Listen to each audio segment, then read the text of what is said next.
Sí, ¿verdad? Exacto, doctor, se está grabando. Muy bien, está grabando. Ahí está. ¿Cómo está, Susan? Buenas noches.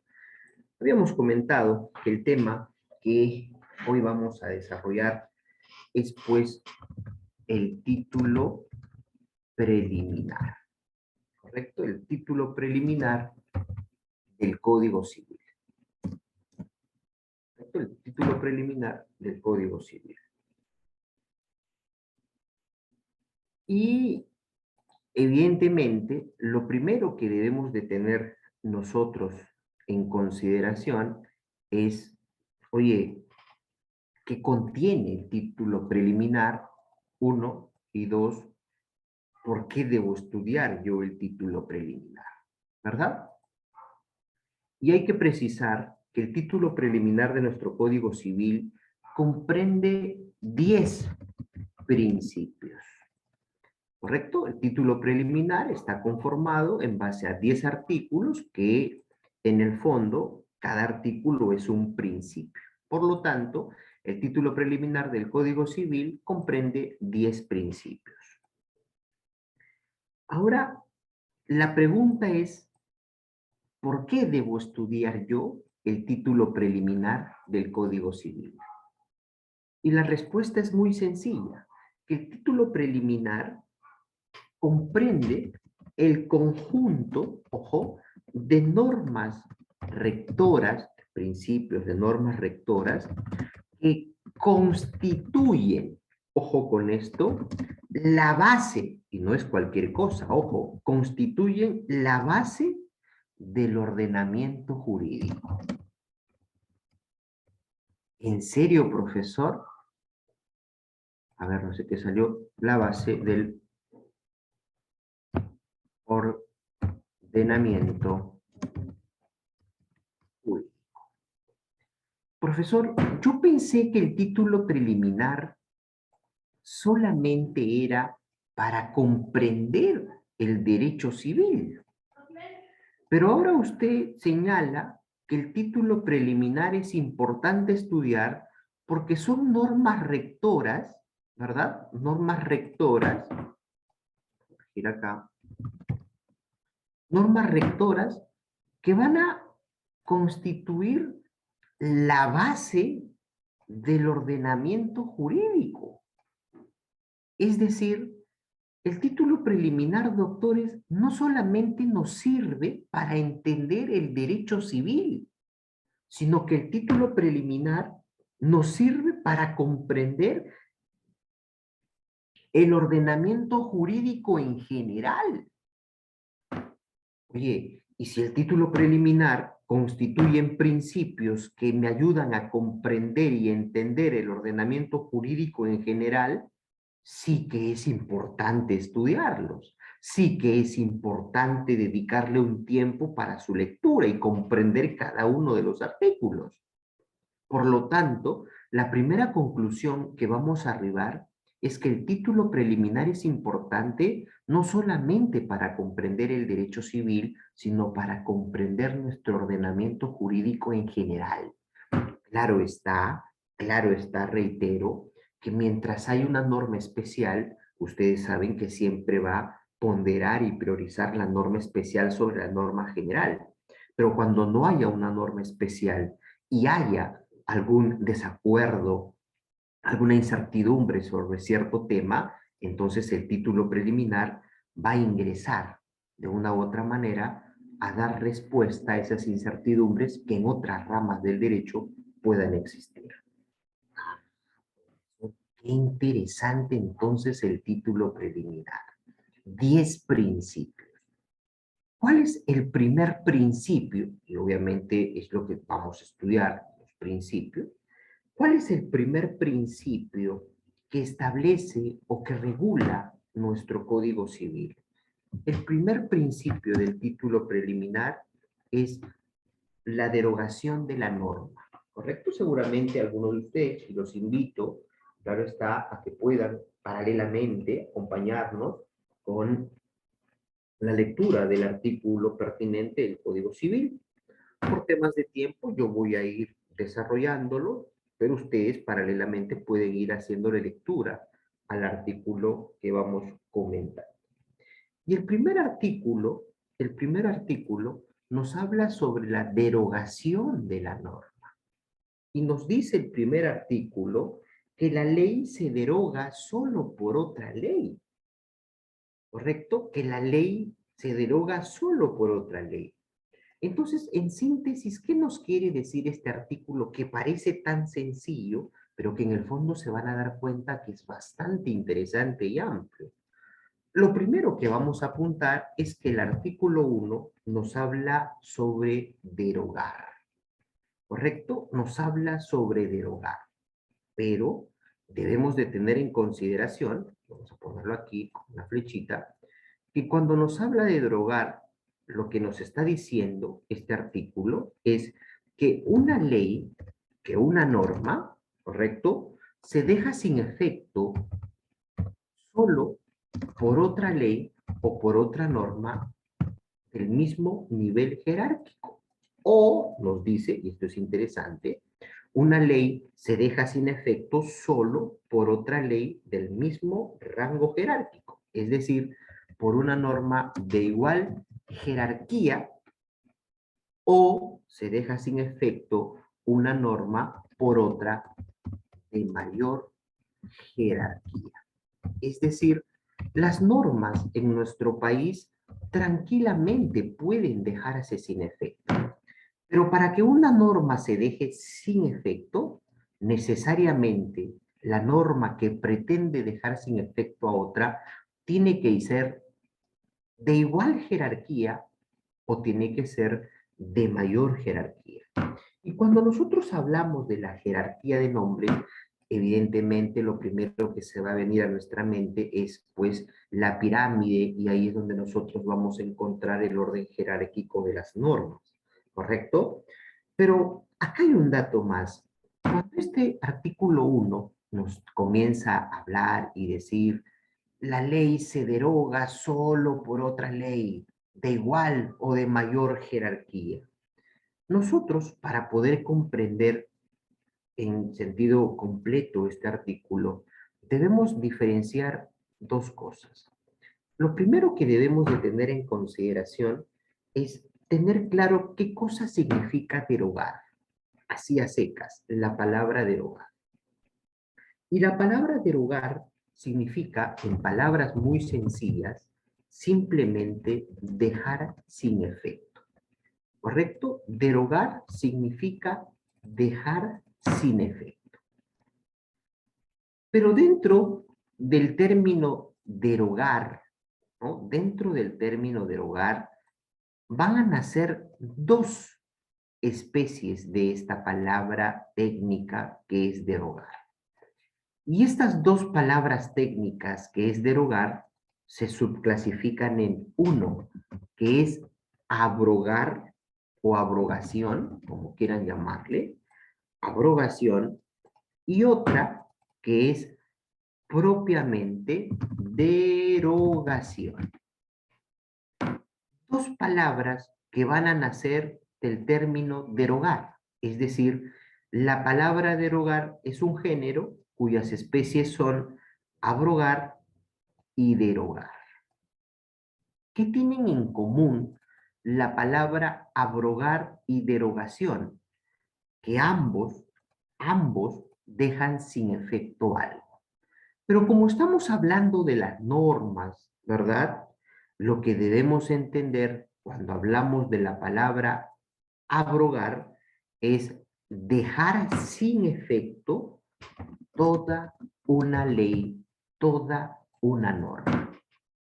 Y cuando hablamos de la palabra derogación, que también significa dejar sin efecto, pero acá la diferencia radica en que derogación significa dejar sin efecto parte de una norma, parte de una ley.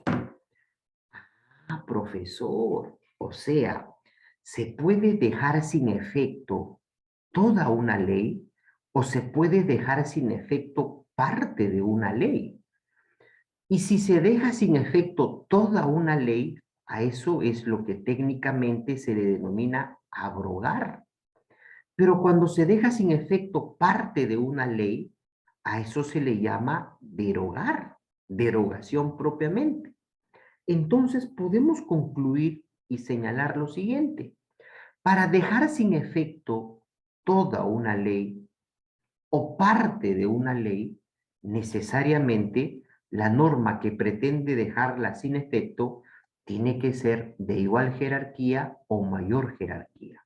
No nos quedemos solo con ese criterio de que para que se deje sin efecto tiene que ser de igual jerarquía o mayor jerarquía, sí, pero también se requiere que para que se deje sin efecto solo una parte, también tiene que ser de igual o de mayor jerarquía.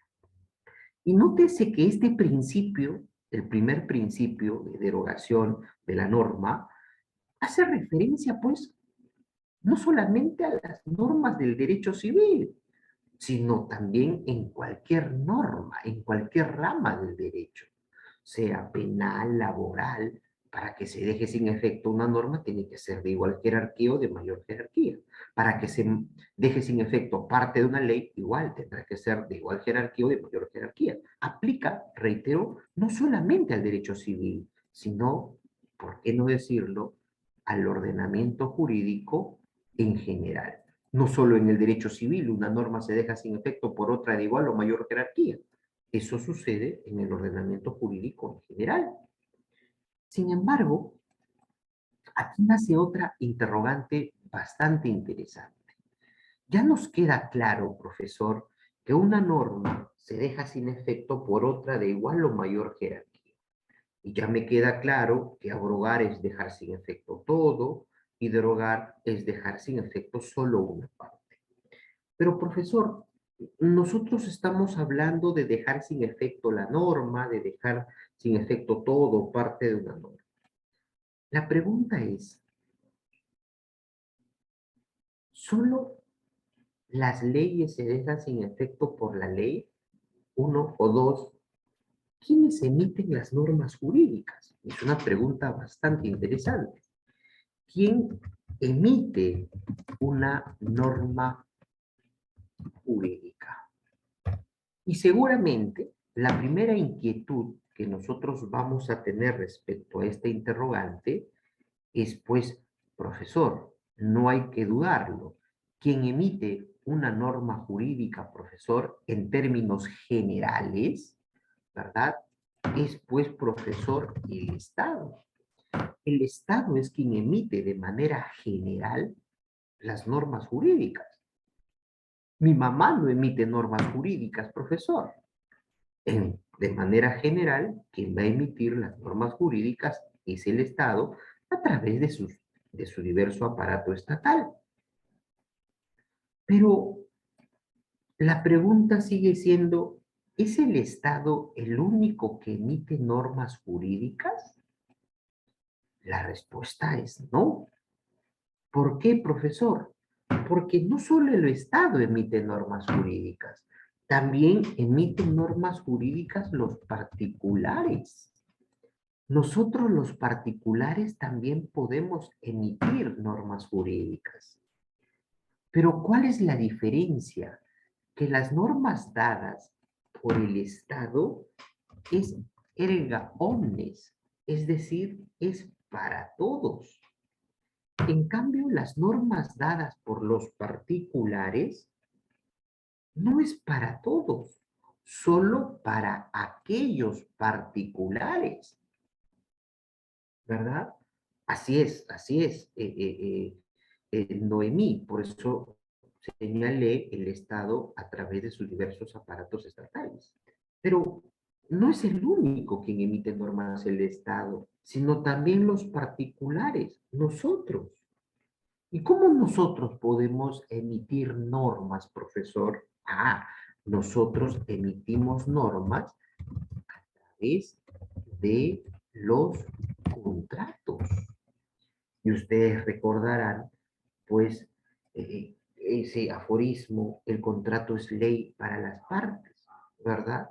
Entonces, los contratos también son normas, normas de carácter jurídica, que no las da el Estado, sino los particulares. Pero la diferencia de una norma dada por el Estado con los particulares radica en que la norma dada por el Estado es para todos y las normas dadas por los particulares es solo para las partes, en este caso, que celebran el contrato. ¿Solamente el contrato es el que establece normas para los particulares? No, estoy poniendo solo como ejemplo el contrato. Por ejemplo, cuando ustedes, así es, Sofía, el pacta sunt servanda, por ejemplo, cuando ustedes generan, crean una persona jurídica, ¿acaso no hay normas de carácter jurídico que se tiene que cumplir? Claro que sí. Cuando ustedes estaban en su casa de estudios, en una universidad particular, ¿acaso no había un reglamento que tenía la calidad de norma jurídica que había que cumplir? Entonces, no solo es el Estado quien da normas. Entiendo yo que INAPROF, al ser una institución privada, también tiene normas jurídicas. Tantas inasistencias, se inhabilita, tal cosa, no lo sé, hay normas de carácter jurídico. Entonces, no nos quedemos con esa idea de que el único quien emite normas jurídicas es el Estado. Claro, cuando el Estado emite normas jurídicas, lo hace erga omnes, para todos, de obligatorio cumplimiento. Y cuando el Estado emite normas jurídicas, esas normas jurídicas se pueden dejar sin efecto en su totalidad o se pueden dejar sin efecto solo en una parte a través de una norma de igual o mayor jerarquía. Y lo mismo pasa con los contratos. Los contratos también pueden dejarse sin efecto. Los contratos también pueden dejarse sin efecto. En su totalidad o también tal vez solo una parte. ¿Y cómo se deja sin efecto un contrato? Ah, siguiendo la misma lógica. Si una norma se deja sin efecto por una norma de igual o mayor jerarquía, el contrato entonces se dejará sin efecto a través de otro contrato. Vamos a dejar sin efecto este contrato, celebrado tal fecha. Muy bien, primero deberá haber un acuerdo de las partes de dejar sin efecto, de querer dejar sin efecto ese contrato. Y segundo, para dejar sin efecto ese contrato no es que vamos a utilizar leaky paper para borrarlo, sino que tendremos que redactar necesariamente otro contrato. Entonces, las normas dadas por el Estado se dejan sin efecto por normas de igual jerarquía. Las normas dadas por los particulares se dejan sin efecto por normas también de igual jerarquía. José nos dice, doctor, ¿qué consecuencias jurídicas tiene si una entidad, ya sea pública o privada, va en contra de su propia norma establecida? Evidentemente, el artículo 5, que ya lo vamos a conversar, José, lo va a castigar con la nulidad. ¿Por qué? Porque no podemos atentar contra aquello que atente, valga la redundancia, contra el orden público, es decir, contra las normas jurídicas. Entonces, miren qué interesante y la cantidad de tiempo que nos ha hecho reflexionar este primer artículo recién del título preliminar y que en síntesis podemos señalar 2 a 3 cosas. Uno, que las normas están para cumplirse. Dos, que si una norma quieres dejarla sin efecto en su totalidad o solo una parte, para que eso pueda ser posible, tiene que venir una norma de igual jerarquía o de mayor jerarquía. Tres, no solo es el Estado el único que emite normas jurídicas, también lo pueden realizar los particulares. Ejemplo, a través de los contratos, de reglamentos, ¿no? Etcétera.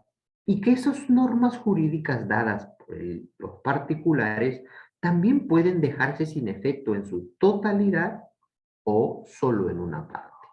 Pero para que ello suceda, tendrá que realizarse una norma de la misma jerarquía. Entonces, nótese qué importante es este artículo 1 que nos ayuda a comprender cómo es que se va a dejar sin efecto o qué es lo que tiene que pasar para que se deje sin efecto una norma y la conclusión es que necesariamente tiene que ser de igual o mayor jerarquía. Y nótese que esto no solamente nos sirve para el derecho civil, sino que, como bien lo hemos manifestado, Esto también se aplica y sirve para las demás ramas del derecho.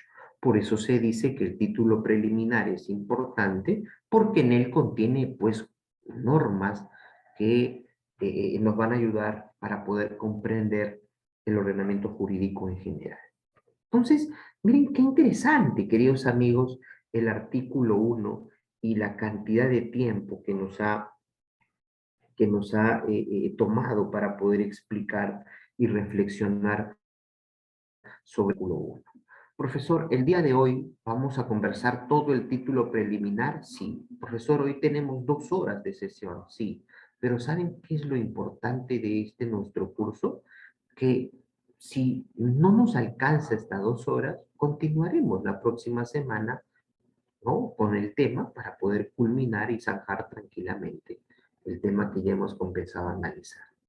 Doctor, cuando se deroga una norma, nos dice José, eh, o se abroga, esta prima de la fecha publicada hacia adelante y no puede ser retroactiva. Ahora vamos a comentar a José sobre la retroactividad, irretroactividad y aplicación inmediata de las normas, y que así lo establece el artículo 3 de este título preliminar. Claro, lo ideal, José, es que una norma se aplica desde que entra en vigencia, ¿verdad? Y cuando la norma se deroga, José, lo ideal es que si la norma se derogó o se abrogó, no tiene sentido que se siga aplicando una norma que se ha dejado sin efecto. Sin embargo, hay normas que sí, a pesar de haberse dejado sin efecto, se van a seguir aplicando. Pero ya lo vamos a comentar. Vamos por partes. Entonces, hasta aquí tenemos el primer artículo del título preliminar, que es la abrogación, derogación de la norma. Y que no solamente nos hemos centrado en las normas dadas por el Estado, sino también por las normas que emiten los particulares. El otro artículo, que es el artículo 2 del título preliminar, es un artículo que es bastante interesante de reflexionar y que seguramente es el que más cuesta de comprender. ¿Por qué, profesor? Porque este artículo 2 del título preliminar nos habla sobre el ejercicio abusivo del derecho.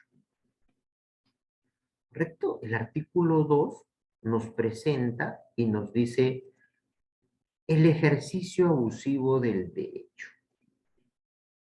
Y este artículo, lo que nos señala a ciencia cierta, o de manera muy sencilla, es, oye, la ley, la norma en general, no ampara, ojo, el abuso del derecho.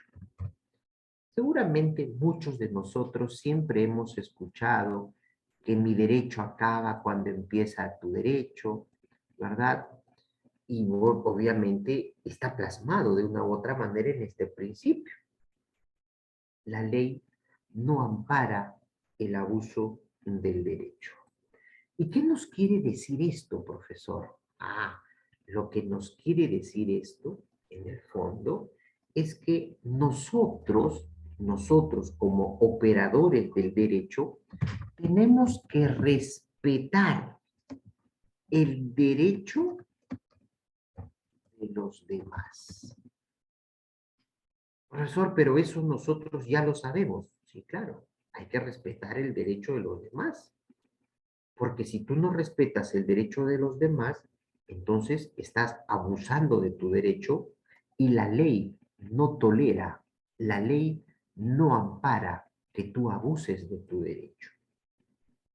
Es decir, en el fondo, más en el fondo, cuando nos dice hay que respetar los derechos de los demás, lo que nos está señalando esta norma es que nosotros no, y lo pongo con mayúscula, no podemos, no debemos atentar, ojo, no debemos, no podemos, no deberíamos atentar contra los derechos personales de las personas.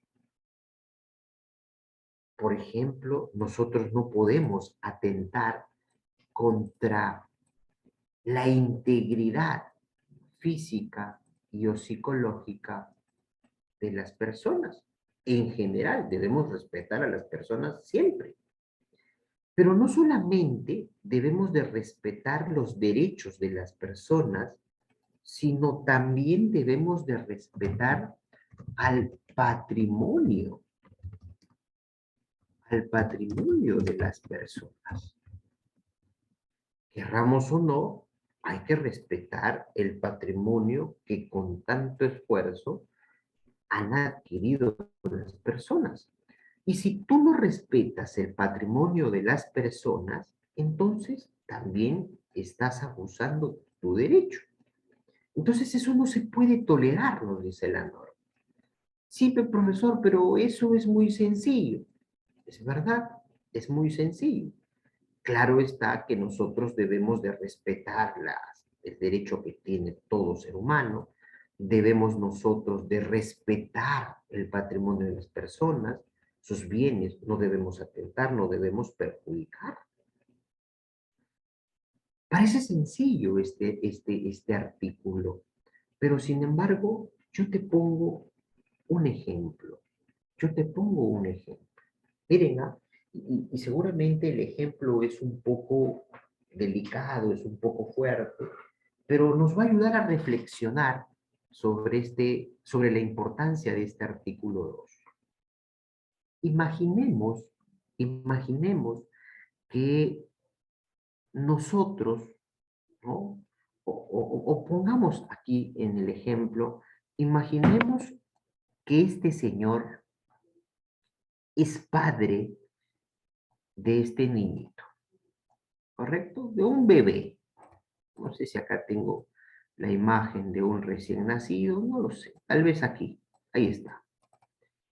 Y obviamente es un padre o madre soltera, es indistinto si es papá o mamá, pero imaginemos este señor vive pues con su hijito. Este señor se levanta muy temprano, ¿no? Se levanta muy temprano y rapidísimo va a hacer unas compras para poder proveerle a su hijo o a su hija. Y cuando él vuelve a casa, advierte que la puerta está entreabierta. Y lo primero que él hace es preocuparse por su hijo. Y cuando ingresa o va corriendo a la habitación de su hijo, se da con la sorpresa de que esta persona está violando a su hijo, a su hija. Si esto nos pasase a nosotros, pregunta, ¿qué es lo primero que nosotros deberíamos de hacer? ¿Qué deberíamos nosotros de hacer? Alternativa A, profesor, agarro mi arma y lo mato. Profesor, lo agarro a golpes. Las personas podemos reaccionar de diversas maneras. Y algunos dirán, es merecido lo que has hecho con esta persona por haber realizado tal cosa. Pregunta, si nosotros hacemos ello, si lo agarramos a golpes, si acabamos con su vida, ¿estamos abusando de nuestro derecho o no? ¿Sí o no? Sí, claro, estamos abusando de nuestro derecho. Pregunta, ¿y eso ampara la ley? ¿Eso está bien? ¿Eso está bien? No, ¿verdad? Eso no es correcto. Eso no se debe hacer. Por más que sea quien sea y haya hecho lo que sea, recuerda, la ley no ampara el abuso del derecho. ¿Qué decíamos hace un momento? Ahí sí, y es distinto. ¿Correcto, José? ¿Qué decíamos hace un momento? Nosotros no podemos atentar contra los derechos de las personas. ¿Quién eres tú para castigarlo, para golpearlo, para hacer justicia por ti mismo? ¿Quién eres tú? ¿Quién somos nosotros para hacer eso? No, pero profesor, lo que pasa es que eso lo que ha hecho es inmoral y eso no se hace y tiene que ser castigado de esa manera. Así, y la mejor manera de castigarlo es haciéndole eso, ¿no? ¿Verdad? Claro, nadie discute que lo que él ha hecho está muy mal. Lo que yo quiero con este ejemplo es comprender lo delicado que es entender el abuso del derecho. Nosotros no podemos tolerar ni atentar contra los derechos de las personas, por más cosas que hayan hecho. En algún momento a ti te puede tocar patrocinar a tal persona y tú no vas a tolerar que a tu patrocinado lo hayan agarrado a golpes. Ah, pero profesor, pero igual lo tienen que sancionar. Claro, por eso es que la ley establece un procedimiento para sancionarlo. Y ese procedimiento para sancionarlo lo establece la ley. Va a existir un procedimiento en el cual culmine con una sanción. Que ese procedimiento demora, que ese procedimiento tiene ciertas cosas, eso es otro tema. Pero nosotros no podemos, ¿correcto? No podemos tolerar el abuso del derecho. El abuso de derecho se relaciona con el abuso de una atribución. Claro, porque al atribuirte tú ciertas cosas, podrías, sin duda, abusar de tu derecho. ¿Correcto?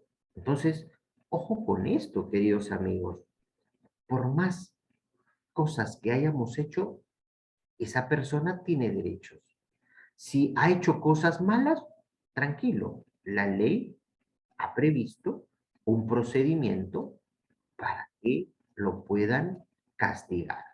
Que la sanción sea poca, que el procedimiento sea tedioso, eso es otra cosa que no tiene nada que ver con esto. Entonces, lo que el derecho va a buscar es que a esa persona se le castigue a través de un proceso correcto. Eso es lo que se va a buscar, ¿no? Este principio también se puede aplicar a una persona jurídica. Este principio se puede aplicar a cualquier persona natural, jurídica inscrita o jurídica no inscrita, como regula el libro de personas. A cualquier persona en general. Nadie puede abusar de tu derecho. Por ejemplo, profesor, INAPROF le debe, sí, INAPROF me debe. Mañana que voy a ir a Huancayo, mañana que voy a ir a Huancayo, voy a entrar y me voy a llevar sus computadoras. ¿Para qué no me paga? Pues me voy a llevar sus computadoras. Oye, eso está mal. Estás abusando de tu derecho. ¿Por qué? Porque estás causando daño al patrimonio de esa persona. No, pero no me paga. Entonces, inicia el procedimiento que la ley ha establecido para sancionarlo. Hay que respetar y ojo, nosotros somos operadores del derecho y esto nosotros lo debemos de tener clarísimo, ¿correcto? Entonces, mira qué gran reflexión nos enseña este artículo 2. Y Job nos dice, doctor, ¿este principio se puede aplicar en todas las materias del derecho? Job, la respuesta es sí, porque acuérdate que este principio está en el artículo 2 y este principio, Job, es un principio rector no solo del derecho civil, sino del ordenamiento jurídico en general. Entonces, hay que respetar los derechos de todos. Si nosotros no respetamos el derecho de las personas, estamos abusando de nuestro derecho. Si nosotros queremos hacer las cosas como a nosotros se nos venga en gana, estamos abusando de nuestro derecho. Si tal persona incumple lo que señala la ley y me perjudica, estás abusando de tu derecho. Hay que respetar el derecho de las personas, hay que respetar el patrimonio de las personas. En algún momento suele ser difícil admitir, digerir este principio, pero recuerden que al atentar podemos también nosotros ser castigados. Imaginemos una persona que haya tomado justicia por su propia mano, sin duda esa persona también va a ser castigada. ¿Por qué? Porque él no tiene atribución, él no tiene potestad para realizar justicia por sí mismo. Para eso existe el derecho. Para eso existe un procedimiento en el cual la ley ha establecido cuál es el procedimiento que se debe seguir para poder castigar a esa persona. Entonces, miren, qué interesante este segundo principio del título preliminar y como varios de vuestros compañeros nos han preguntado, esto no solamente sirve para el derecho civil, también sirve para el ordenamiento jurídico en general, es decir, para otras ramas del derecho.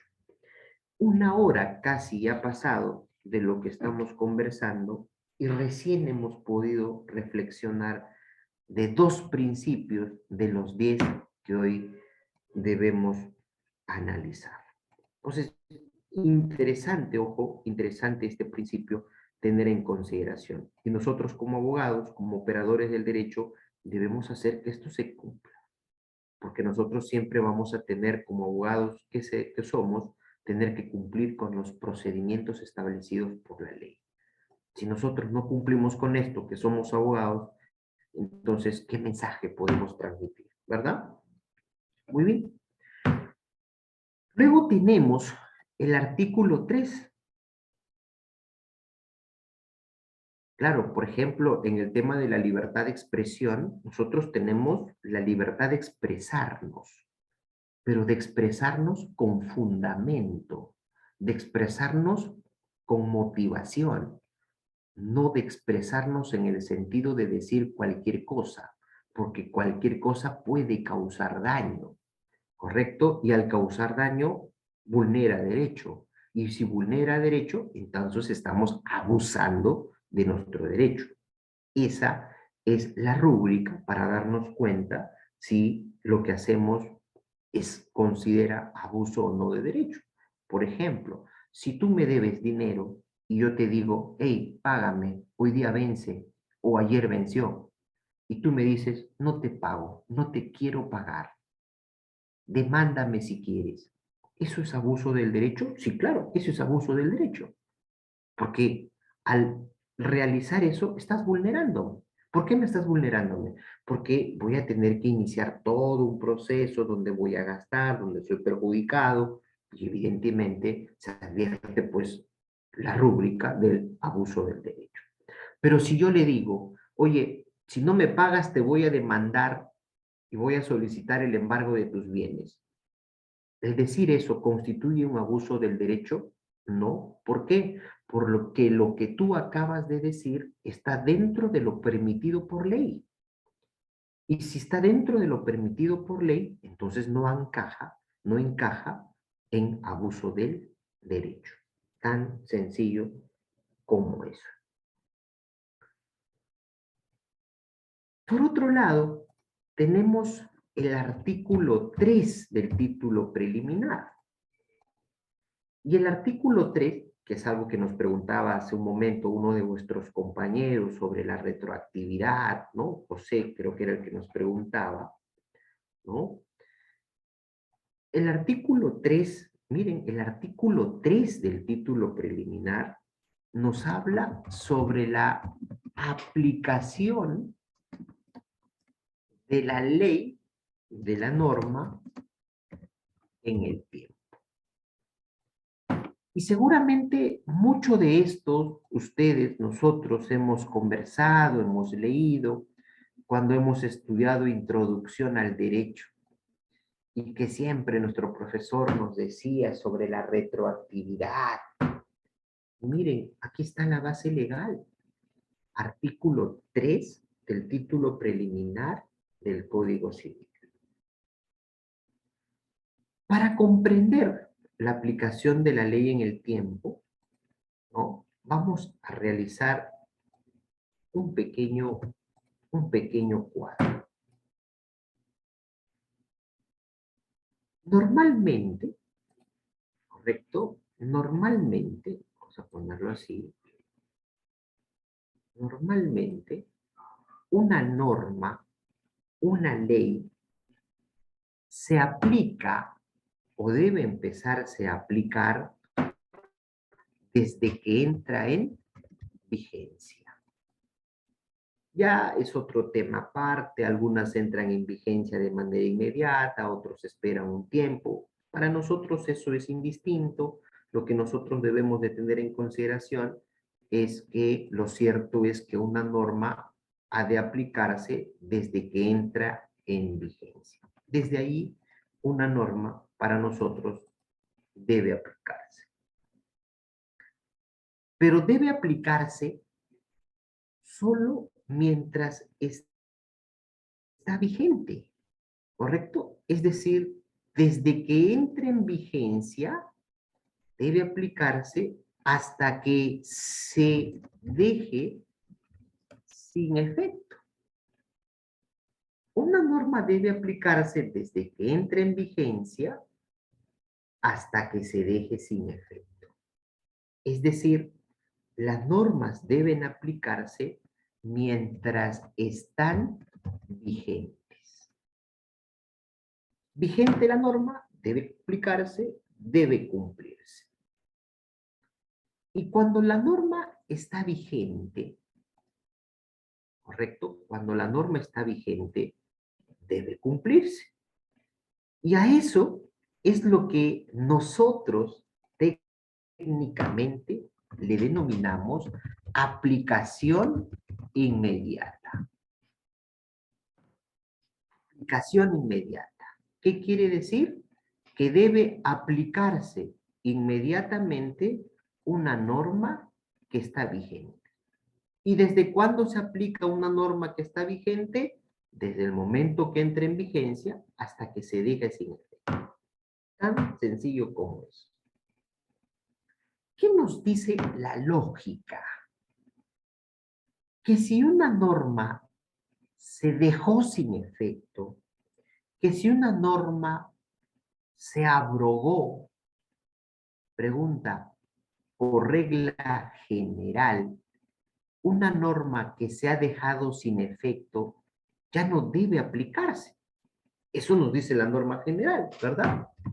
Cuando una norma se ha dejado sin efecto, ya no debe aplicarse. Pero esto, queridos amigos, es la regla general. Sin embargo, hay situaciones en las cuales, a pesar de que una norma se ha dejado sin efecto, se sigue aplicando. Y cuando una norma que ha sido dejada sin efecto se sigue aplicando, a eso se llama ultraactividad. ¿Qué es la ultraactividad? La aplicación de una norma que ha sido dejada sin efecto. Pero, profesor, ¿por qué una norma que ha sido dejada sin efecto se debe aplicar? Si la norma general o la regla general nos enseña que cuando una norma se deja sin efecto ya no debe aplicarse, porque ya se dejó sin efecto y por lo tanto no debe aplicarse.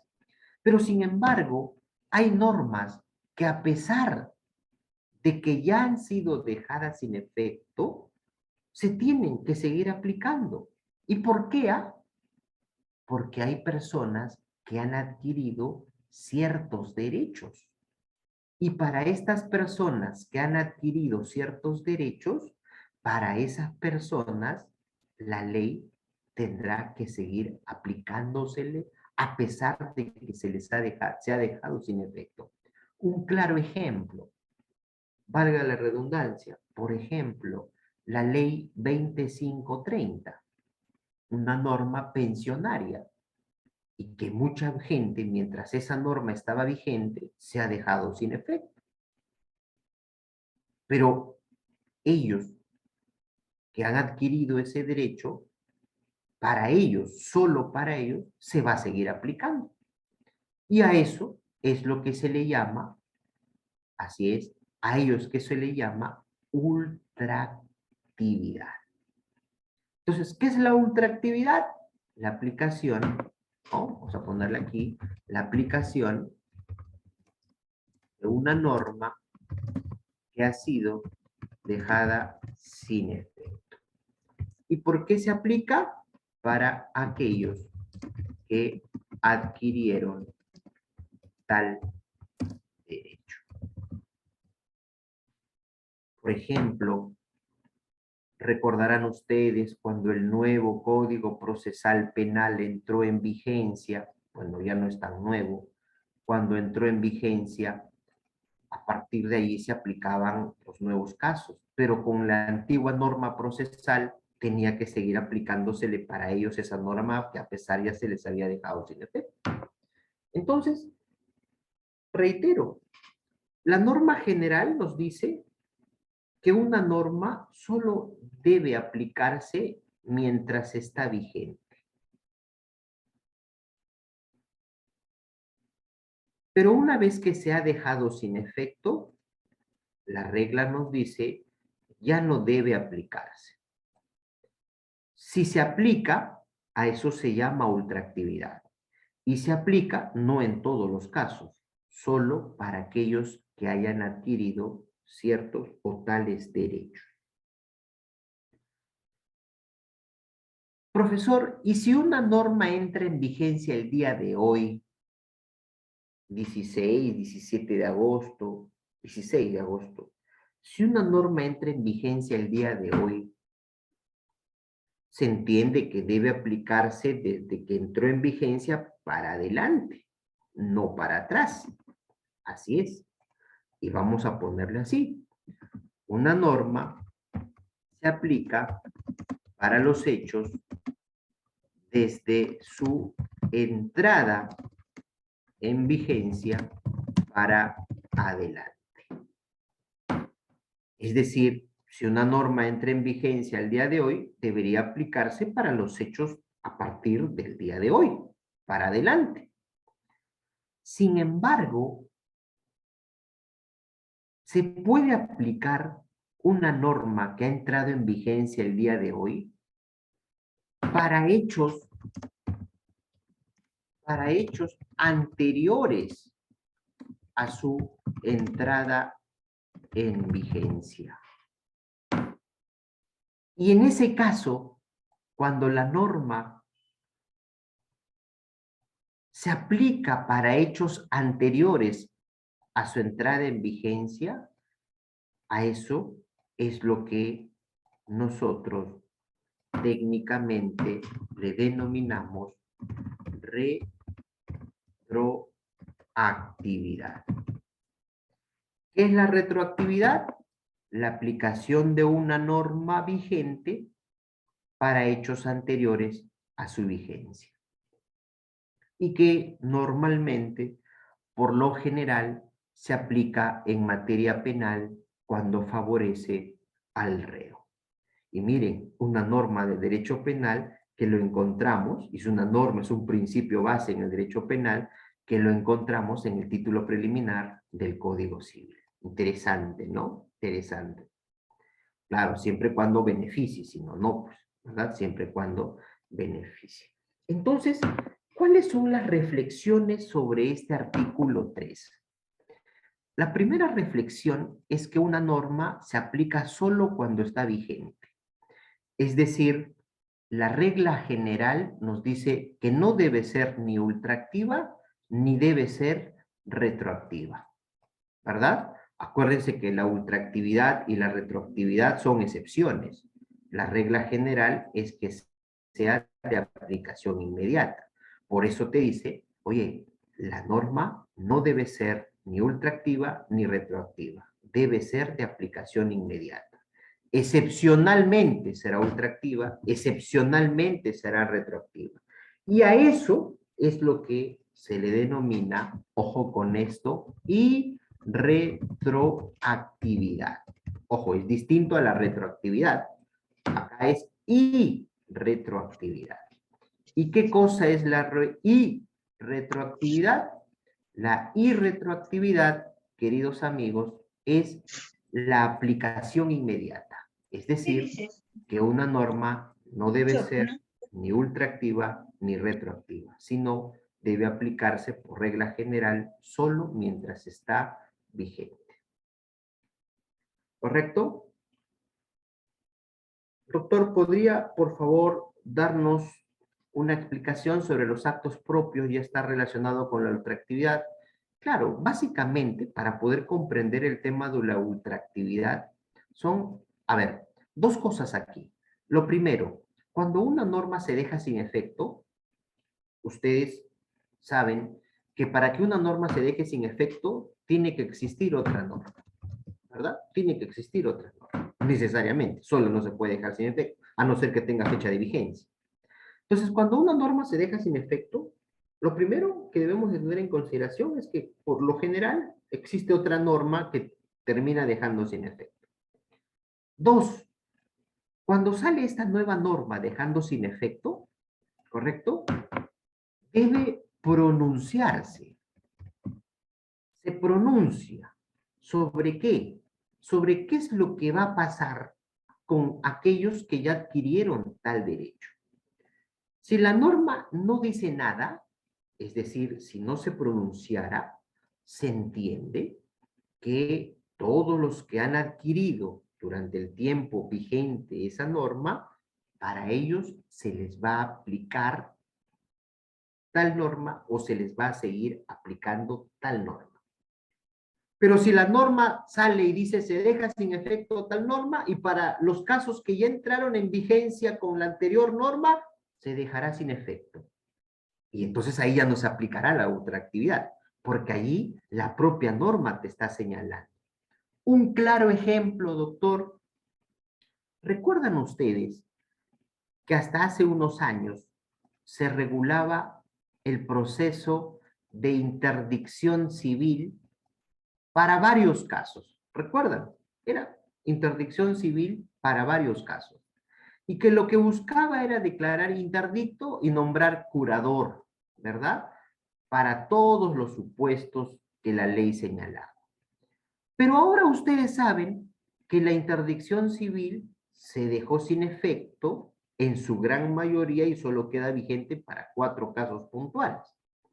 Se dejó sin efecto la norma, ¿verdad? Se dejó sin efecto. Salió otra norma, mira, salió otra norma. ¿Y esta norma qué hizo? Se pronunció. ¿Qué dijo? Y todos los casos regulados por la interdicción civil anterior se deben adecuar a la nueva norma, que es a los de apoyos y salvaguardas. Pregunta, ¿ahí hay ultraactividad? No, porque todos los casos anteriores tenían que adecuarse a la nueva regla. Pero si la ley no se hubiera pronunciado nada, deje sin efecto la interdicción civil y a partir de hoy solo hay apoyos y salvaguardas. No se ha pronunciado. ¿Qué debo entender? Que los demás que han regido por la interdicción civil se les debería seguir aplicando. ¿Me dejo entender? ¿Sí? Entonces, la norma tiene que pronunciarse. Si es que no se pronuncia, se entiende que las personas que han gozado de derechos durante la vigencia de esa norma se les seguirá aplicando. Pero si se pronuncia, entonces tendrán que adecuarse todos a la nueva norma. ¿Correcto? Otro ejemplo. Miren, ¿recuerdan ustedes la ley 26660? Una norma antigua contra la violencia familiar, ¿verdad? Se dejó sin efecto esta norma contra la ley 30 o con la ley 30364, deja sin efecto esa norma. ¿Recuerdan? Pero pregunta, muchos de estos procesos de violencia familiar se iniciaron con la ley 26260. con la 26260. Pregunta. Cuando se deja sin efecto esta, ¿los procesos ya iniciados tenían que culminar con esa norma o no? ¿Tenían que culminar con esa norma o no? O sea, a pesar de que ya estaba vigente, tenían que seguir aplicándose. Pregunta, ¿eso qué es? ¿Eso no es ultraactividad? ¿Aplicación de una norma vigente? Ahí está, pues, ultraactividad. Ya se dejó sin efecto, sí, pero se sigue aplicando para los casos que han comenzado a tramitarse con esa ley. Y para los nuevos casos se aplicará la ley 30364. Ahí está. Pero ¿qué pasa? ¿Qué pasa? Claro, ¿qué pasa si la ley 30364, ¿no? ¿Qué pasa si la ley 30364 señalaba y decía, y todos los casos anteriores, y todos los casos anteriores tramitados con la ley 26260 deben adecuarse a la nueva ley? Pregunta, ¿habrá ultraactividad ahí?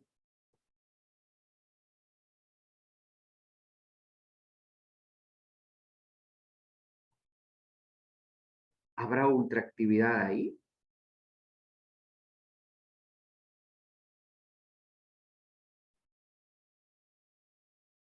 No, ¿verdad? Porque ya la ley se está pronunciando.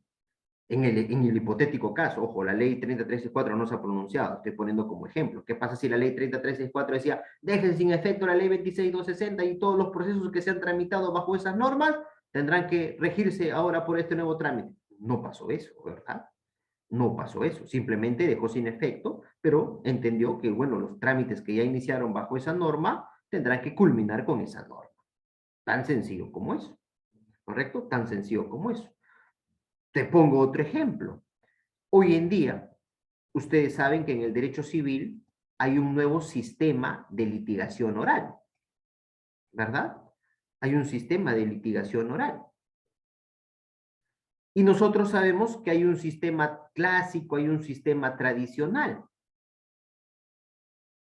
Y que hay miles de procesos que se han iniciado bajo este sistema tradicional, bajo este sistema clásico. Pero de un momento a otro apareció un nuevo sistema, todo oral, oralizado. Pregunta, ¿y todos los procesos anteriores, es decir, los que iniciaron con el sistema tradicional, qué va a pasar? ¿Se deben continuar tramitándose bajo sus propias reglas o no? ¿O no? Sí, ¿verdad? Y eso no es ultraactividad, se va a seguir aplicando. Ahí está, pues. ¿Ya ven? Pero ¿qué pasa si esta norma, cosa que no ha sido así, pero en el ejemplo, qué sucede si el nuevo sistema de litigación oral entraba y decía, todo va a ser oral y todos los procesos anteriores tienen que adecuarse a la oralidad? Pregunta, ¿ahí habrá ultraactividad? No, ¿verdad? Entonces, hay que analizar cuando una norma dispone la derogación de otra norma. ¿Qué es lo que hay que analizar? Si es que se ha pronunciado o no. Porque puede pronunciarse que los demás continúen tal cual, bajo esas reglas, o que todos se adecúen. Hay que mucho tener en consideración. Claro, la ley 31.131, el tribunal lo declaró inconstitucional sobre respecto a la discriminación en los regímenes laborales, ¿verdad? Que es un tema bastante interesante también. Entonces, nótese, queridos amigos, cómo es que una regla tan delicada para el derecho en general está, miren, en el artículo 3 del título preliminar. Entonces, ¿qué reflexiones debemos de tener en consideración cuando hablamos de la aplicación de la ley en el tiempo? Primera reflexión, que la ley debe aplicarse mientras esté vigente. Segunda reflexión, que cuando una norma se deja sin efecto, ya no debe aplicarse más. Excepcionalmente, excepcionalmente, no es que siempre, excepcionalmente se aplicará para algunos que han gozado de esos derechos o gozan de ese derecho. ¿Y de qué va a depender? De cómo es que se pronuncie esa otra norma. Tercera o cuarta reflexión, que las normas se aplican desde su entrada en vigencia para hechos nuevos, para hechos para el futuro, no para atrás. Sin embargo, excepcionalmente se permite en materia penal que una norma que ha entrado en vigencia el día de hoy se aplique para hechos anteriores. Como bien decía vuestro compañero, solo cuando favorece, pues, al rey. Entonces, miren qué interesante este artículo 3 del título preliminar de nuestro Código Civil. Otro artículo que también es bastante interesante tener en consideración es el artículo 4, ¿correcto? Es el artículo 4, que parece sencillo, pero en realidad hay que tener mucho cuidado con el artículo 4.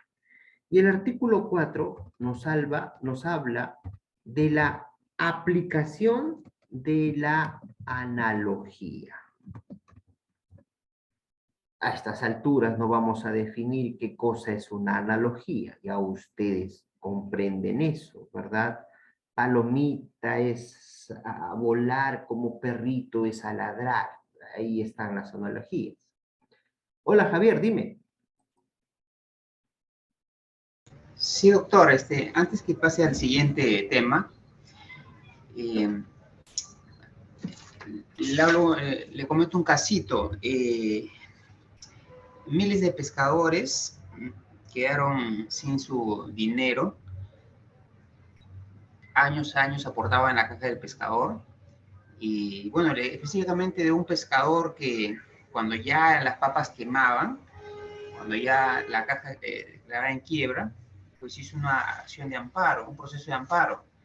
Y el juez ordena a la caja que le pague, pues, ¿no? Lo que le debía. Era más o menos 130.000. Pero de ahí nomás después entra la junta liquidadora y ya toma los activos que quedaron para, bueno, sabemos que una vez que entra la junta liquidadora, ya esos activos no se pueden embargar, son inembargables. Entonces, sí, este señor con antelación ya tuvo una sentencia que el juez le ordena a la caja que le pague. Esta sentencia con antelación puede ejecutarse ya en la junta directiva donde dice los bienes son inembargables. ¿Lo puede hacer? A ver, déjame entender la hilación del caso. Hay una sentencia, o si es que se emite una sentencia que disponga el embargo, una medida cautelar de ciertos bienes. La pregunta es, bueno, tú me estás preguntando si es que hay la posibilidad de que si un bien tiene la categoría de inembargable, pueda ser embargable. ¿A eso te refieres? Sí, claro, sí, claro. Si bien es cierto, la sentencia hubiera sido ya cuando se inicia la junta liquidadora, obviamente ahí no había, creo que no hay caso, ¿no? Porque los activos de la caja del pescado son inembargables. Pero si la sentencia fue anterior al inicio de la junta directiva, de la junta liquidadora, sí procede el embargo de los activos. Si es que fue anterior a la junta liquidadora, sí, Sí. pero hay un dato. ¿Ya? En ese trámite, al todavía no existir la junta liquidadora, previamente tú has tenido que haber planteado un cautelar también, porque si no has hay un cautelar, no has cuestionado sobre la existencia de una junta liquidadora, entonces la junta liquidadora que ahora ya existe tendrá el derecho, pues, de hacer valer, de prevalecer su inembargabilidad de sus activos. Hay que tener ahí mucho cuidado con eso. Claro, por José más que nos ya la dice, así es, así es. Doctor, este curso es parte de una especialización. Si es así, ¿puedo participar y cuánto oscila el costo? Gracias por la información. Hola, José. Creo que esa información lo va a brindar INAPROF en breve, ¿ya? Y seguramente lo está leyendo y nos va a escribir. Bien, el otro principio, que es el artículo 4, nos habla sobre la aplicación de la analogía. Y acá nosotros debemos de tener en consideración dos cosas. Dos ramas importantes o las más frecuentes o las más voceadas en el derecho, que es evidentemente el área de derecho civil y el área de derecho penal. ¿Verdad? Entonces, cuando nosotros hablamos de analogía, lo que debemos de tener en consideración es que cuando vamos a hablar de materia penal, tengan en consideración que en materia penal no se aplica analogía.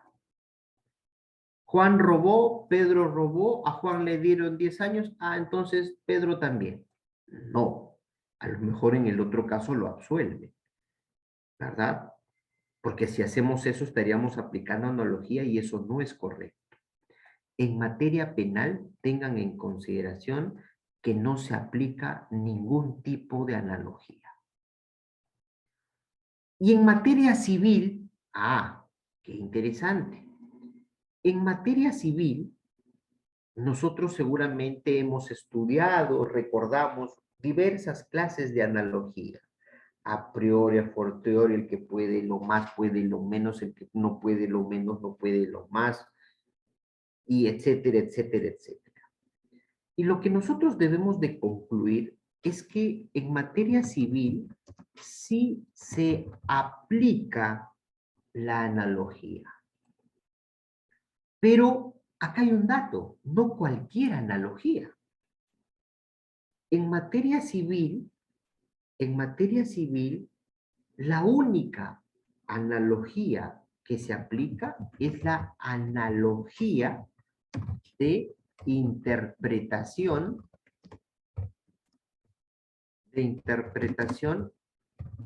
a contrario. ¿Correcto? La única analogía que se aplica es la analogía de interpretación a contrario. ¿Y qué significa esto, profesor? ¿Qué significa esta analogía? Esta analogía significa que todo lo que no está prohibido está permitido. Entonces, en materia civil sí se aplican las analogías o la analogía, y recordemos que la única analogía que se va a aplicar en materia civil es la analogía de interpretación a contrario. ¿Qué significa esta analogía de interpretación a contrario? Oye, todo lo que no se prohíba estará permitido. Te pongo un ejemplo bastante gráfico. Nosotros sabemos que no podemos casarnos con nuestra madre, con nuestro padre, con nuestros hermanos, con nuestros hijos. No podemos casarnos. Y la ley, en el artículo 274 y siguiente del Código Civil, señala una lista de impedimentos matrimoniales.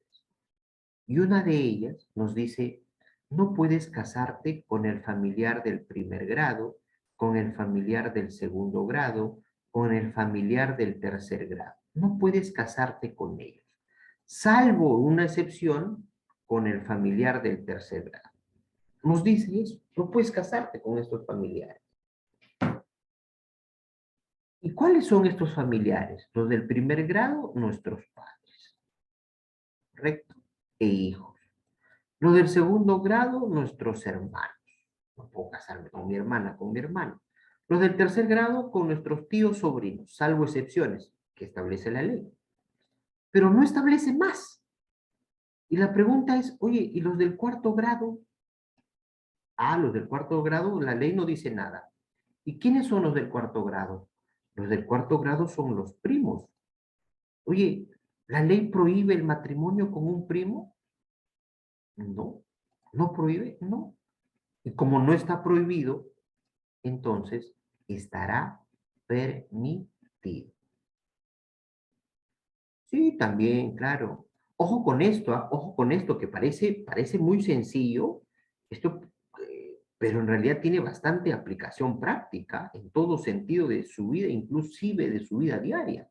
Imaginemos que tú vayas a un centro comercial y te diga, está prohibido ingresar con perros, y tú vas con un gato.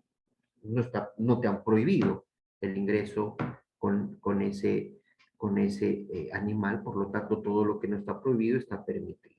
¿Correcto? Tengan en consideración eso. Esa analogía es la única que se va a aplicar en materia civil. ¿Correcto? Ojo, el matrimonio que permite el matrimonio con los primos es el matrimonio civil, el religioso no. ¿Queda claro? El otro principio, ojo, el otro principio, y que también es interesante, es el artículo 5 del título preliminar. Y el artículo 5, ¿no? El artículo 5 del título preliminar, habla ahí, nos habla sobre la nulidad virtual. Ojo con ese dato. Muchas veces se suele hacer esta pregunta. ¿Qué es la nulidad virtual? Y muchas veces lo interpretamos mal o interpretamos mal a la pregunta. El artículo 5 del título preliminar, ¿no? Nulidad del acto jurídico, nulidad de los actos que contravienen las normas, las buenas costumbres, es nulo. A eso se le conoce como nulidad virtual. ¿Correcto? Reitero, cuando en algún momento escuchan qué cosa es la nulidad virtual, entonces está haciendo referencia al artículo 5. Profesor, ¿se puede casar con la suegra? No, no, Javier. No haga eso, doctor. El Código Civil prohíbe el matrimonio con los de línea recta, consanguínea o de afinidad. Y tu suegra es tu familiar de línea recta afín. Por lo tanto, ni lo pienses, Javier, casarte con tu suegra. Ah, entonces si no me prohíbe o si no me permite casar, entonces conviviré nomás. Tampoco. No puede ser conviviente. ¿Por qué? Para que seamos convivientes no debemos tener impedimentos matrimoniales. Y un impedimento matrimonial es el hecho de casarse con la suegra. Muy bien, sigamos. Entonces, reitero, cuando nosotros escuchamos nulidad virtual, acuérdense, hace referencia al artículo 5 del título preliminar. Nosotros, como seres evidentemente sociales, ¿verdad? Nosotros a diario realizamos una infinidad de conductas. El hombre realiza diversas conductas a diario. Y este artículo, bastante interesante, nos dice, oye, es nulo. Es nulo, nos dice. ¿Es nulo qué cosa? Es nulo todo lo que contravenga, todo lo que atente, lo que vulnere el orden público. Así nos dice. Es nulo todo lo que atenta contra el orden. Y acá hay dos cosas que debemos de tener en consideración.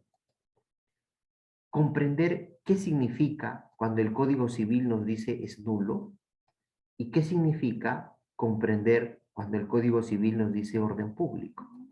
Porque si tenemos claro estas dos cosas, evidentemente este artículo va a ser muy sencillo de comprender. Nulo significa que no vale. Nulo significa que no debe de surgir efecto. Simplemente nulo, no surge efecto o no vale. Eso significa nulo. Entonces, si comenzamos a traducir, el artículo 5 nos dice es nulo, es decir, no vale, no surge efecto, todo lo que el hombre haga contraviniendo, que contravenga el orden público. ¿Y qué cosa es el orden público? El orden público, cuando ustedes escuchen orden público, conjunto de normas jurídicas, ley, tan sencillo como eso. Entonces, lo que nos dice en el fondo este artículo es, no vale toda conducta que el hombre haga, no surgirá efectos toda conducta que el hombre haga, contraviniendo lo dispuesto por la ley. Tan sencillo como eso. Artículo 5 del título preliminar del Código Civil. Todo acto que el hombre realice contraviniendo lo dispuesto por la norma no vale, no surge efectos. Es nulo. Tan sencillo como eso. Profesor, he comprado droga, he pagado, profesor, 1000 soles por la droga y no me entregan, profesor. Voy a demandar para que me entreguen la droga que he pagado, o sino que me devuelvan mi dinero.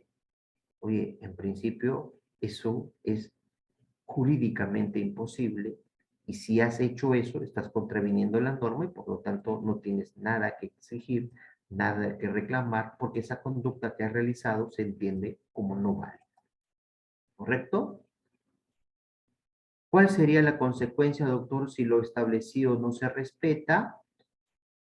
Entiendo, José, que la pregunta está en relación a lo que Javier también ha comentado. Lo más probable es que el matrimonio se declare nulo, ¿correcto? Y a eso es lo que se denomina matrimonio putativo.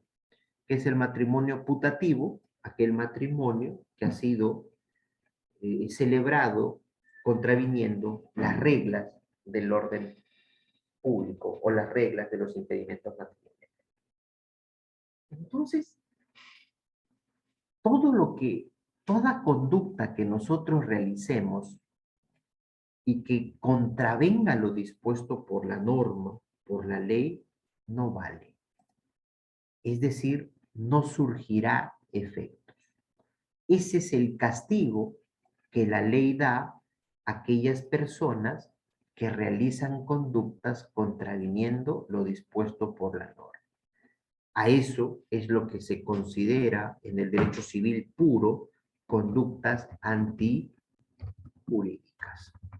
¿Por qué conductas antijurídicas? Porque son conductas que contravienen lo dispuesto por la norma. Lo ideal es que nuestra conducta sea jurídica, que nuestra conducta sea acorde a lo que la ley señala, que nuestra conducta sea no contraviniendo lo dispuesto por la norma. Pero si nuestra conducta contraviene lo dispuesto por la norma, entonces esa conducta no vale. Y por más que haya celebrado algún acto, ese acto no va a valer, y si ha venido surgiendo efectos, entonces tendrá que dejarse sin efecto. Tan sencillo como eso. El desorden de los ambulantes que alteran el libre tránsito y ocasionan daño al ornato también sería falta de orden público en el artículo 5 del título preliminar, sin duda, porque evidentemente ellos están contraviniendo lo dispuesto por la norma. Hay una norma que señala no hagas esto, ellos lo están haciendo. Por lo tanto, todos esos actos que ellos hagan no debería ser válido. Sin perjuicio de ello, la norma para esos casos establece pues ciertos castigos, reproches, multas, sanciones por contravenir esa norma. ¿Correcto? Muy bien.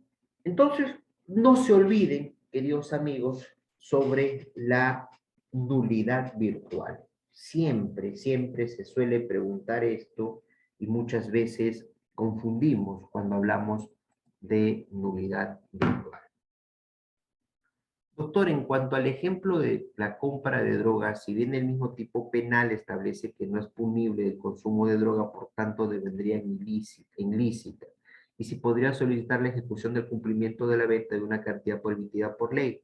Rildo, una cosa es lo que diga el derecho penal y otra cosa es lo que señala el derecho civil. Yo le invito a leer el artículo 219 y el artículo 140 del Código Civil. El artículo 140 nos dice que para que un acto jurídico, y un contrato es un acto jurídico, para que un acto jurídico sea válido, tiene que cumplir los requisitos de la ley. Y uno de los requisitos de la ley es que en materia civil se permita tal acto. Y en materia civil, la compra y venta de droga, ¿correcto? Evidentemente está prohibido. Tiene un fin ilícito, el objeto es jurídicamente imposible y por lo tanto no cumple un requisito de validez, y al no cumplir el requisito de validez, ese acto jurídico es nulo. ¿Por qué? Porque tu conducta es antijurídica, porque estás contraviniendo lo que el artículo 140, el 219 del Código Civil establece. ¿Correcto? Mucho cuidado con ello. Muy bien. Otro artículo que también es importante que nosotros reflexionemos es el artículo 6. Y este artículo 6, miren qué interesante, es un artículo procesal. El artículo 6 nos habla sobre el principio del interés para obrar. ¿Correcto? Interés para obrar. Y acá sí debemos precisar ciertos conceptos. Cuando nosotros en el derecho civil y en el derecho procesal, perdón, en el derecho procesal civil, hablamos de interés, interés, queridos amigos, significa necesidad. ¿Correcto? Necesidad. Y cuando hablamos nosotros de obrar, ¿verdad? De obrar en el aspecto procesal significa demandar,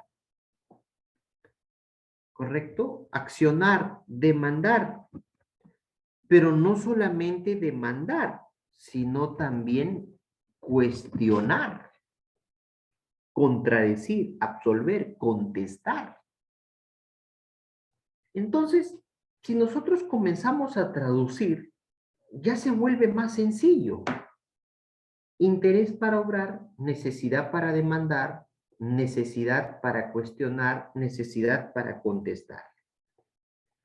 Pero ahora la pregunta es, ¿cuándo nosotros tenemos necesidad para demandar y cuándo tenemos necesidad para cuestionar o para contestar o para absolver? Sin duda, tenemos necesidad para contestar, tenemos interés para contestar. ¿Cuándo?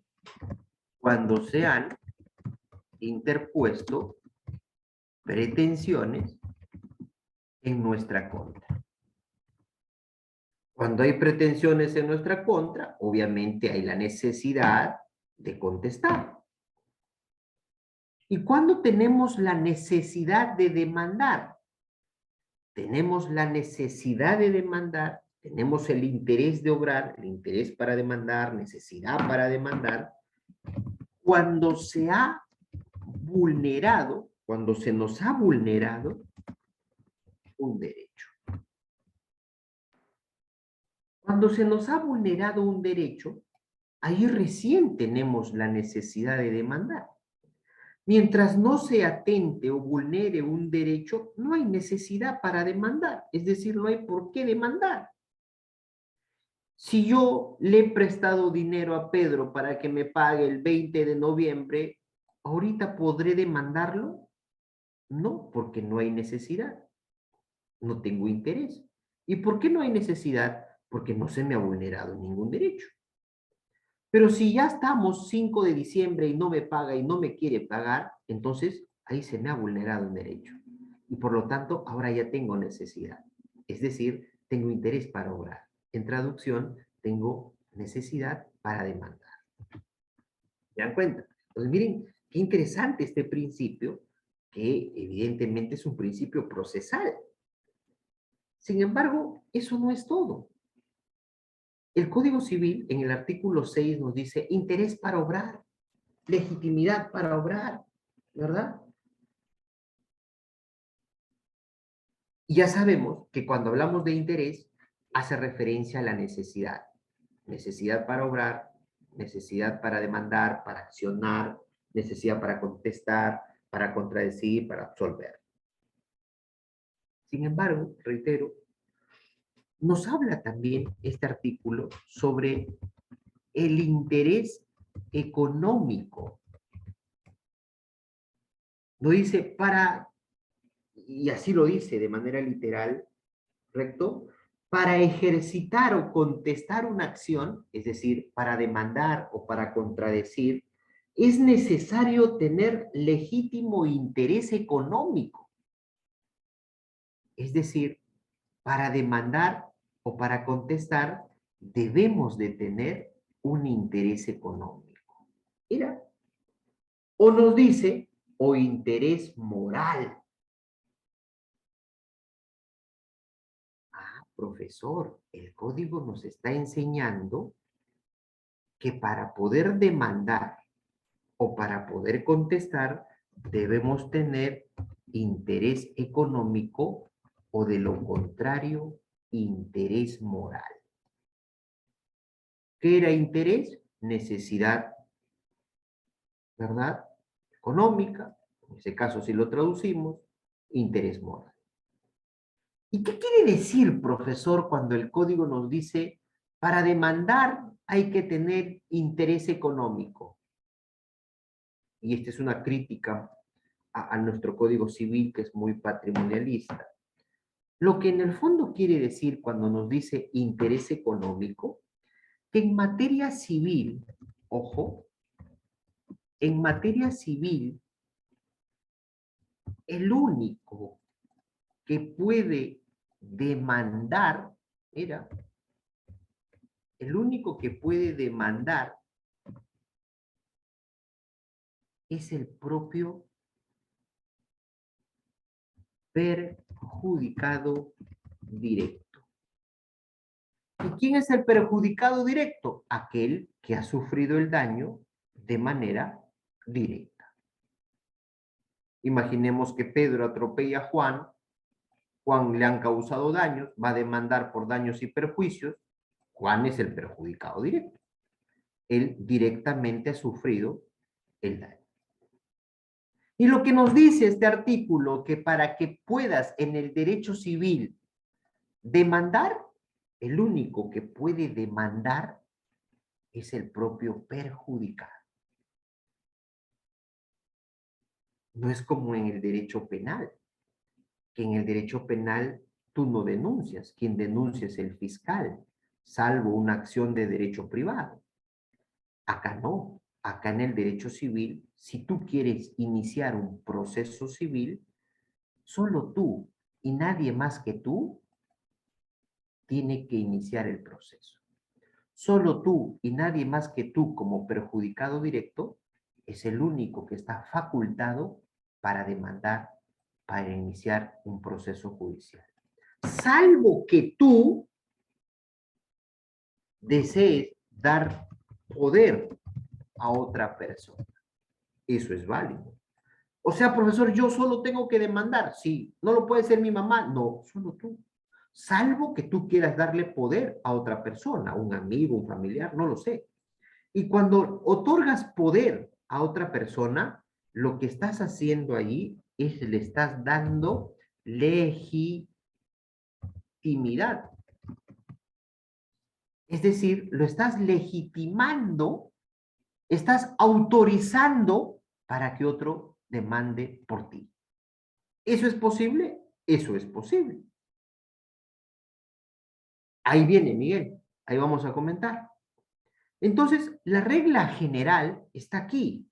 La regla general nos dice que en materia civil, el único que puede iniciar el proceso judicial es el propio perjudicado.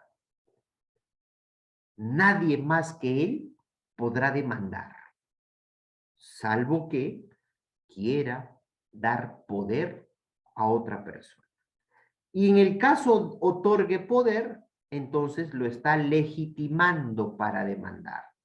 Por eso se habla de legitimidad para obrar, autorización para demandar, autorización para accionar. Si es menor de edad, se entiende, mi estimado Javier, que es su representante legal quien debe demandar por el menor de edad. ¿Correcto? Acuérdense que para ser parte de un proceso judicial debes tener capacidad de ejercicio plena, que es un presupuesto procesal. ¿Correcto? ¿Qué tipo de poder? Es un poder especial y un poder específico. Especial, ¿por qué? Porque tienes que establecer que le estás dando para iniciar un proceso judicial. Y específico, ¿por qué? Porque tienes que especificar a quién vas a demandar, qué materia vas a demandar y el motivo por el cual vas a demandar. ¿Correcto?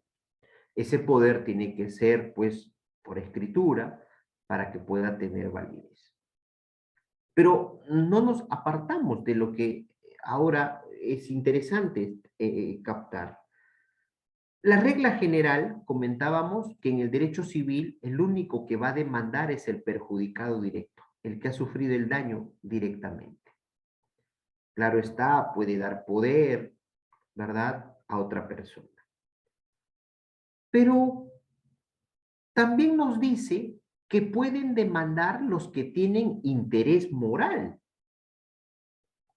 ¿Y en qué casos o quiénes pueden demandar los que tienen interés moral?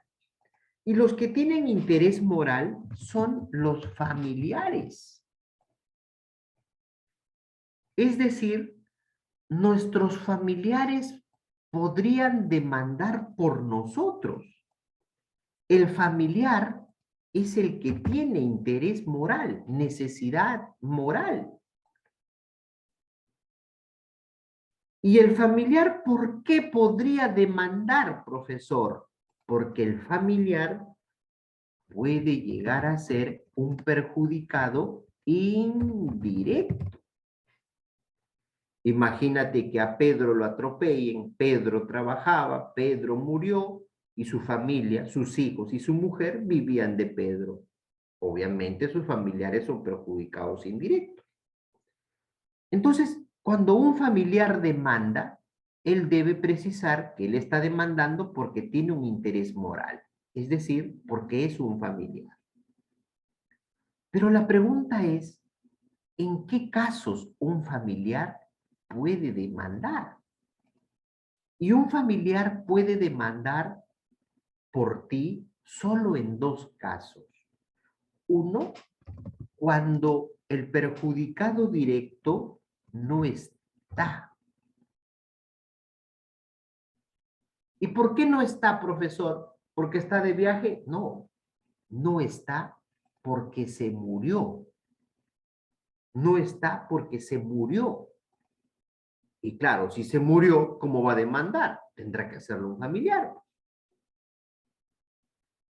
O dos, el familiar podrá demandar solo cuando el perjudicado directo no esté posibilitado. Es decir, está imposibilitado para demandar.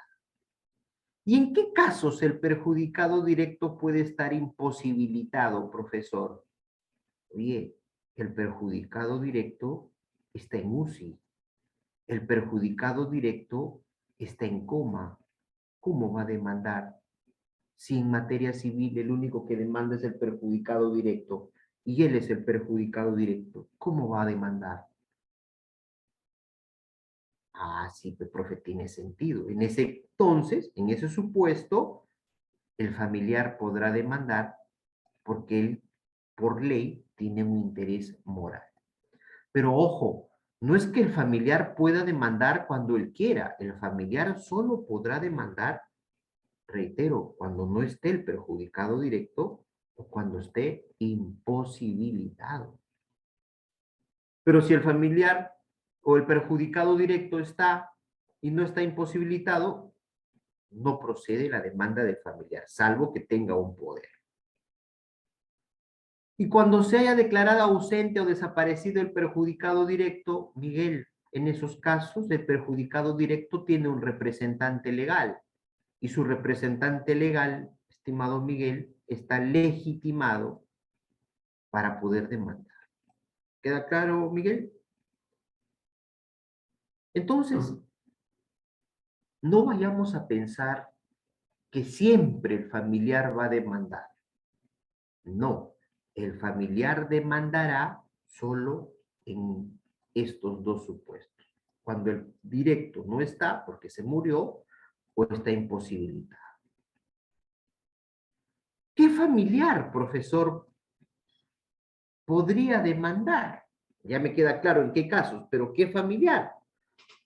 Primero, cónyuge o conviviente. ¿Correcto? Cónyuge o conviviente.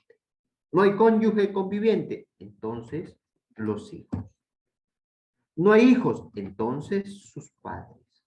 Si no hay padres, entonces sus hermanos. Si no hay hermanos, sus tíos, sobrinos. No hay tíos, sobrinos, sus primos. Y ese es el orden en el cual podrán demandar. Ah, profe, entonces no es que ahí está mi marido, profesor, mi hermano, profesor, su amigo le debe y no quiere cobrar, le da vergüenza, entonces yo voy a demandar porque yo soy un familiar. Y usted me ha dicho que el familiar tiene un interés moral y por lo tanto, como tiene un interés moral, entonces, pues, yo puedo demandar como familiar. A ver, primero, ¿tú quién eres? Yo soy su hermano. Ah, mira, estás en este orden, aquí al último, porque el orden es este, se tiene que respetar. Pero vamos a analizar por partes. ¿Tú quién eres? Yo soy su hermano. ¿Y qué cosa quieres? Demandar porque mi hermano tiene vergüenza en cobrar. Yo voy a demandar. Ah, ya, tú eres su hermano. Sí, soy un familiar. Yo soy perjudicado indirecto. A ver, yo tengo interés moral. Ah, muy bien. A ver, el perjudicado directo, ¿dónde está? Ahí está en su casa.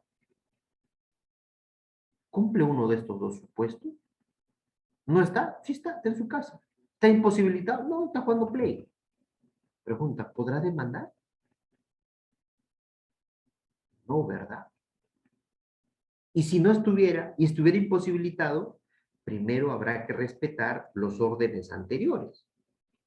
Más derecho tiene el cónyuge conviviente, los hijos, los padres. Ahí recibe.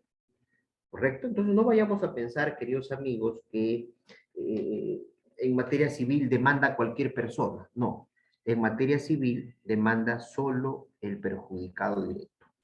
Excepcionalmente, cuando él no esté o esté imposibilitado, lo hará un familiar. En el caso de fallecimiento, el familiar perjudicado que demande tendrá que acreditarlo con sucesión intestada e inscrita. Depende por qué motivo es el que vas a demandar, pero en su gran mayoría sí va a requerir una sucesión intestada que demuestre que tú, pues evidentemente, eres un heredero y que por lo tanto tienes derecho a realizar ciertos trámites o ciertas acciones. Entonces, miren, qué interesante el artículo 6, que es un artículo, como ustedes se están dando cuenta, procesal, porque nos habla de en qué momento una persona tiene interés para demandar. Es decir, cuando hay necesidad en demandar, cuando se nos ha vulnerado un derecho. Cuando hay necesidad para contestar, cuando se ha interpuesto pretensiones en nuestra contra. Y solo tú y nadie más que tú en materia civil debe y puede demandar, salvo que otorguemos poder, que legitimemos a otra persona. Si no es así, nadie va a demandar por nosotros.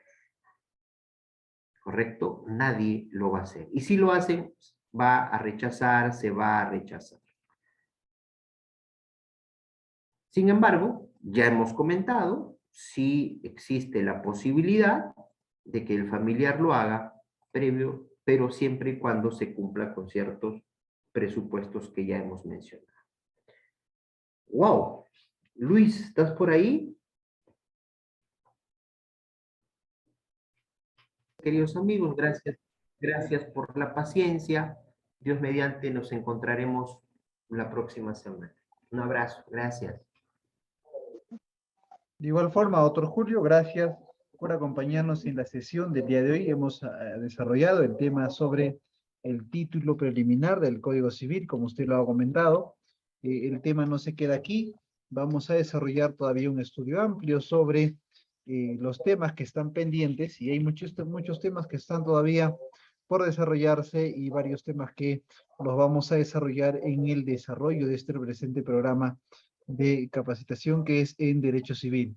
Doctor Julio, yo me despido de usted esperando la siguiente sesión, que va a ser el martes 23 de agosto a las 6 de la tarde, me parece que iniciamos el martes 23, que nos estaremos continuando en la siguiente sesión, doctor Julio.